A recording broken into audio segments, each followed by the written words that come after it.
नाजरीन, एक मंगनी ने सिर्फ दो दिलों को अलग नहीं किया, बल्कि एक ऐसा खूनी तूफान खड़ा कर दिया जिसने कई जिंदगियां तबाह कर दी।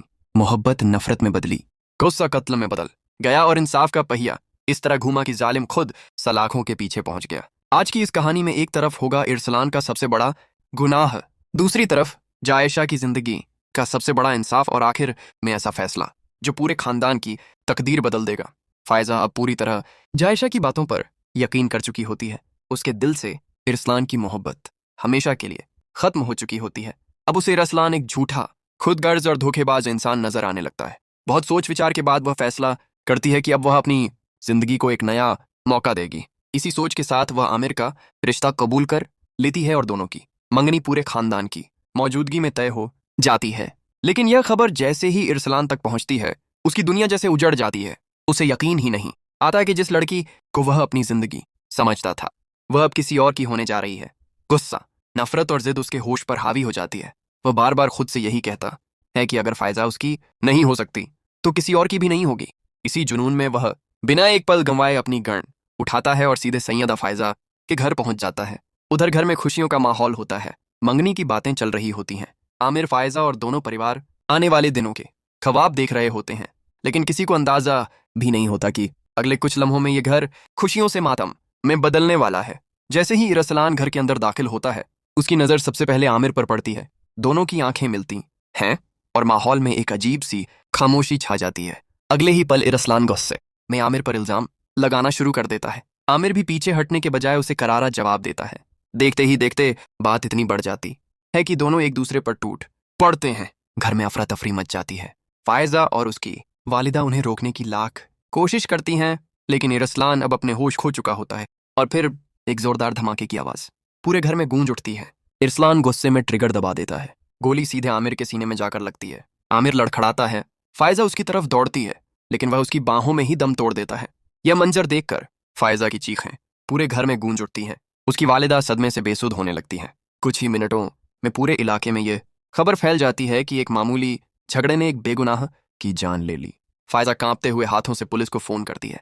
थोड़ी ही देर में पुलिस मौके पर पहुंच जाती है। इस बार इरसलान के पास ना कोई बहाना होता है और न ही बच निकलने का कोई रास्ता। पुलिस उसे हथकड़ी लगाकर अपने साथ ले जाती है। पहली बार उसकी फायजा कांपते हुए हाथों से पुलिस को फोन करती है। थोड़ी ही देर में पुलिस मौके पर पहुंच जाती है। इस बार इरसलान के पास ना कोई बहाना होता है और न ही बच निकलने का कोई रास्ता।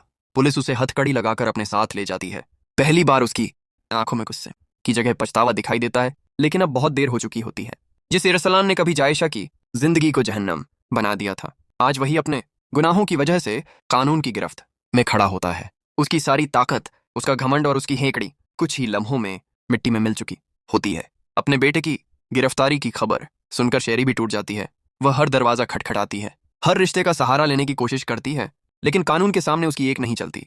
दूसरी तरफ जायशा पहली बार सुकून की सांस लेती है। उसकी आंखों में आंसू जरूर होते हैं, लेकिन यह आंसू दर्द के नहीं बल्कि इस एहसास के होते हैं कि आखिरकार जुल्म करने वाले को उसके गुनाह की सजा मिलनी शुरू हो चुकी है। उधर कहानी एक और दर्दनाक मोड़ लेती है।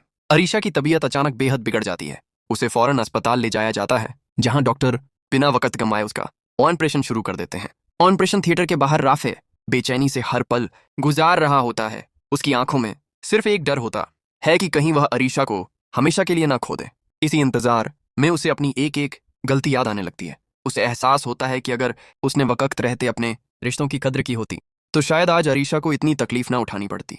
वह पहली बार दिल से तौबा करता है और सिर्फ उसकी सलामती की दुआ मांगता है। लेकिन अरीशा अपनी तकलीफ है भूलकर भी अपने भाई सुफियान की खुशियों के बारे में सोच रही होती है। होश में आते ही वह सुफियान से कहती है कि अगर वह सचमुच एक नई जिंदगी शुरू करना चाहता है तो उसे जायशा का हाथ थाम लेना चाहिए। सुफियान पहले हैरान होता है, लेकिन फिर उसे महसूस होता है कि शायद यही फैसला सबकी जिंदगी बदल सकता है।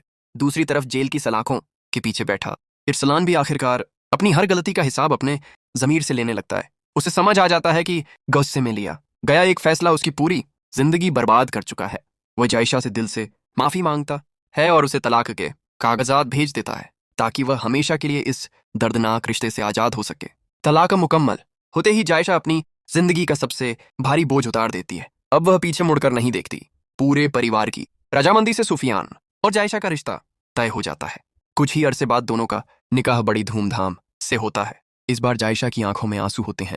लेकिन ये आंसू दर्द के नहीं बल्कि नई उम्मीद, नई मोहब्बत और नई जिंदगी की खुशियों के होते हैं।